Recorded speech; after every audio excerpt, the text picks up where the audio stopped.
Okie dokie. Let's see.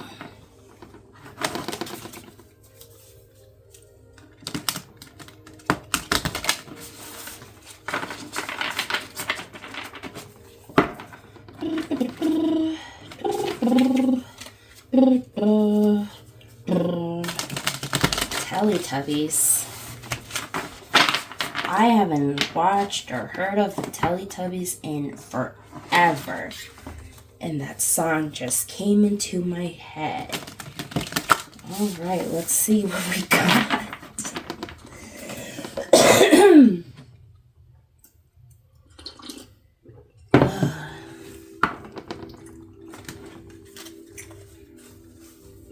Love, fertility, children, abundance. Okay. Children, fertility. The bottom of the deck. Okay. Take the card from the top. Why? The Maiden.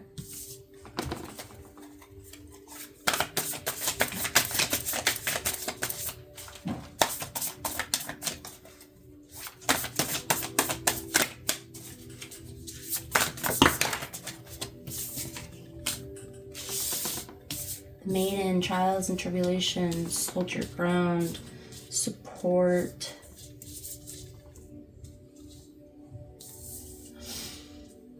The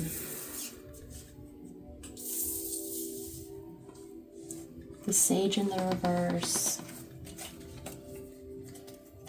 Eight of Fire, which is Eight of Wands. So I have the Maiden, I have the Six of Earth, the Eight of, which would be Pentacles, the Eight of Fire, which would be Wands, the 10 of Fire, which would be Wands, and the Sage, 7. So this is giving Phoenix vibes. So transformation. I know the card talks about transmuting energy. So I'm sensing a divine feminine. That doesn't have to be specifically a woman. You know, a divine feminine energy who's been through a lot, is doing their best to hold their ground. But they seem to be, you know, life is a struggle. But your guides, whoever this is for, this is very specific. Your guides are urging you to transmute your energy, to alchemize your energy, and use the tools you have or find new tools, new resources, in order to have the transformation and stop lollygagging and just living with no intention. See, I want to read a little bit on this guy and this guy because they both came out on the reverse. So potential blockages, 10 of Fire. The reverse appears for two purposes. The first is to remind you that a master is only a master of self and the tools he wields. He is a master to no other, therefore be careful not to extend your desire for control on others, nor expect them to be disciplined. You exhibit the self-control of a true master by letting go of the need to control others. Everyone is different, and some work to their best ability in a manner that seems random. Do not attempt to impose the same limits and restrictions you are willing to embrace upon others. The second reason for its appearance is to tell you, remove the words I cannot from your vocabulary, and to monitor your inner dialogue for defeatist or pessimistic beliefs. You will not succeed if you believe you will fail before you have even tried. Instead, do whatever you set your mind, body, and spirit to doing, and you will succeed even when you fail, because failure offers knowledge. Use the knowledge to formulate a new plan or direction. Use the knowledge to determine if you should embrace a different or less conventional or rigid way of working. Okay, that's the 10 of Swords, 10 of Wands, 10 of Fire. They don't always correspond directly with a traditional tarot, but figured I would just mention those things. The Sage. I'm going to read a little on the Sage. This one came out in the reverse.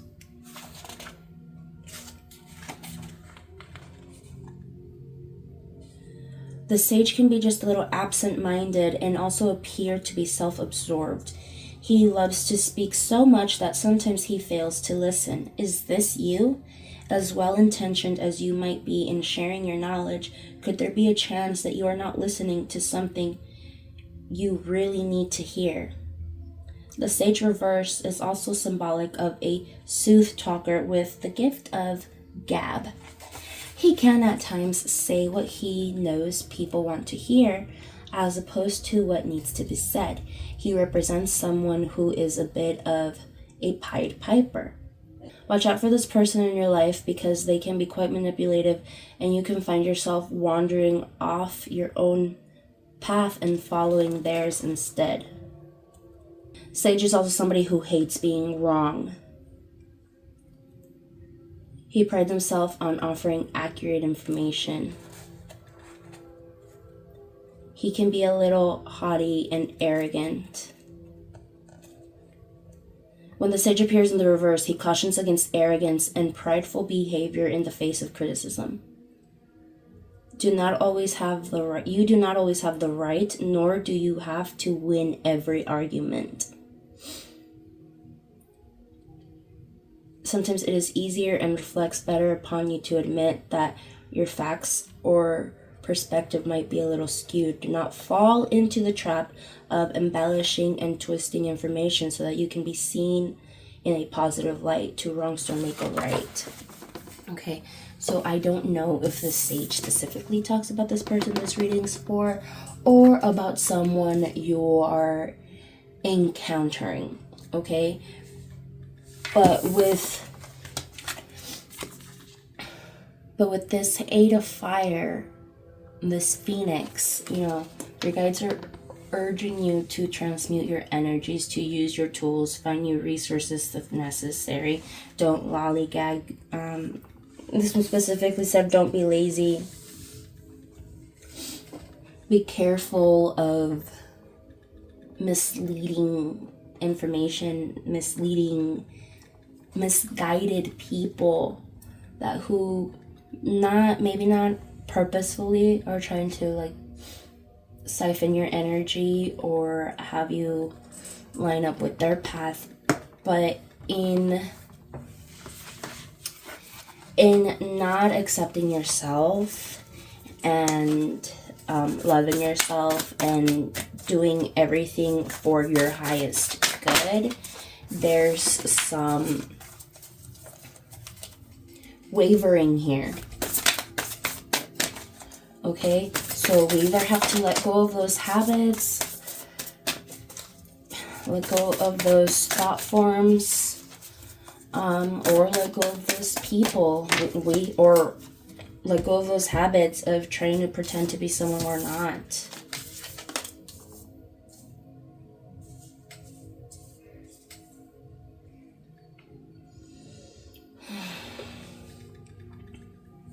Ace of Earth in the reverse, 4 of Fire in the reverse, lots of fire, Wands, 2 of Wands. I just said stop trying to be someone you're not, and then this was the card that I got, and it just gives me a mirror image. No, you are someone, and then there's the projection that you show everyone else. Okay, this is the death of the ego. Yeah. This is the death and rebirth. I was wondering if I had flipped these in the right order. Yeah. This is the death and rebirth of the phoenix, accepting themselves, accepting who they are, accepting, I don't know, this screams twin flame as well. You know, twin flames can be very, very karmic. There is a potential. This is not always the case, okay? Do not get hung up on these words. There is a potential for a twin flame to also be that divine counterpart. Or your divine counterpart can be someone that is in your soul family, a soulmate. With a soulmate, things will be flowing a lot easier. They just kind of like line up with everything you already are, with your path, with what you're veering towards. When you have a twin flame that happens to be your divine counterpart, there may even need to be a separation for independent self-growth. And after that independent self-growth, then we can have a reconciliation. And you know, not everything's going to be perfect, but things will flow much better after both people have done the work. Not just one. Both people have to do the work independently on their own.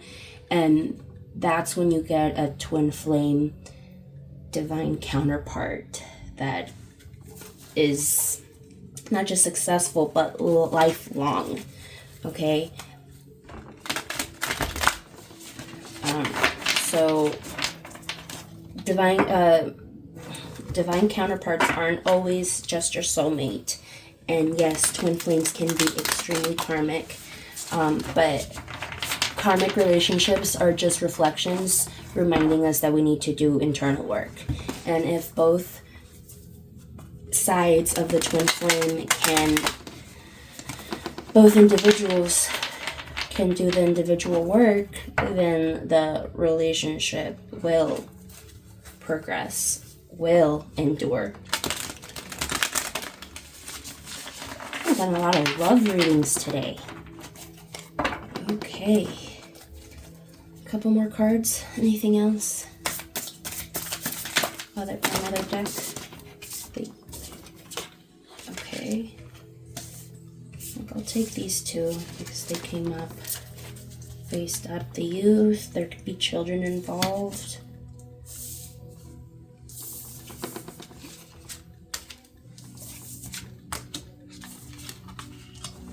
Yeah, so we have to be very careful with how we say things. Especially around children.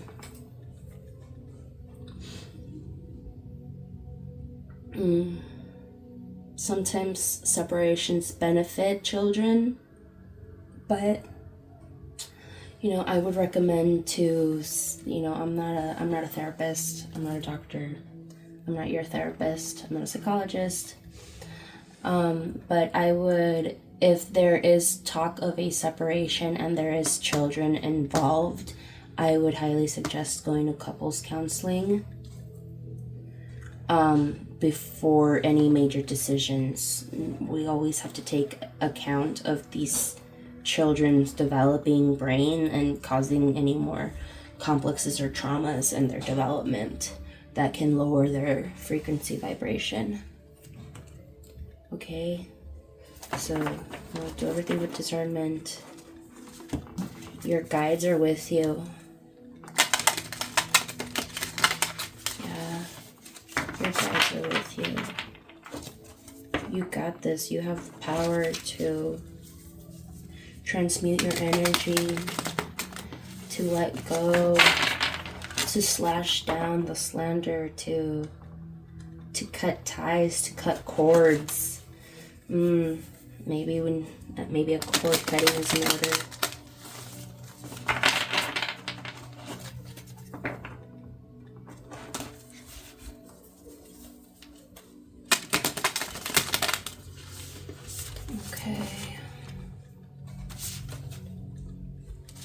Angels, spirit guides, source, for answers, for clarity.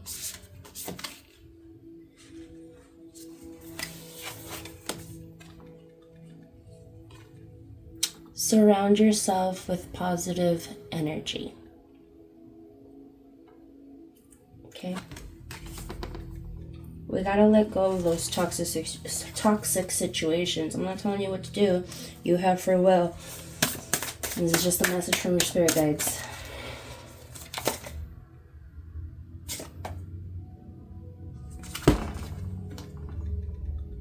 I can't fucking make this up. Move in a new direction, traveler. Okay? So you might need to move out. You might need to move to a different neighborhood, move to a different city, move to a different state. Some people do need to leave states to leave a certain situation. Okay? So this is, if somebody's been debating whether or not this was the right move, the right choice to do, what to do, I think this is your sign. Oh, this pile just came out. Shed your old skin. Stand your ground. Stay rooted and grounded. Unleash the wild within. Take charge and authority. Retreat and recharge. Okay? Take care of yourself. Make all these moves, make things happen, but take care of yourself. Your spirit guides are desperately urging you to get out of this situation. Like this pile, they are desperately urging you to connect with your true self, to find yourself again. Okay? Unleash your true self. But a reminder to take care of yourself. Okay? Yeah. You have to move.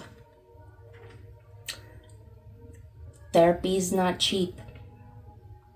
Those online services can come with discounts, but you won't ever know if you don't try. You won't ever know if something's gonna work out or not if you don't make that first step, if you don't take a chance.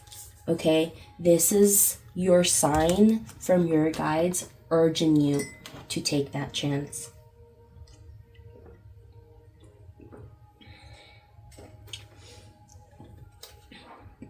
Like I said, don't get hung up on that twin flames things I said. If there is a separation and you guys are meant to be together and that person is meant to be your divine counterpart, you won't have to delegate. You won't have to keep track of like, oh, are they doing their own work? No, you focus on your work. You focus on your shadow work. Remember, everything's a holographic projection. Everything comes up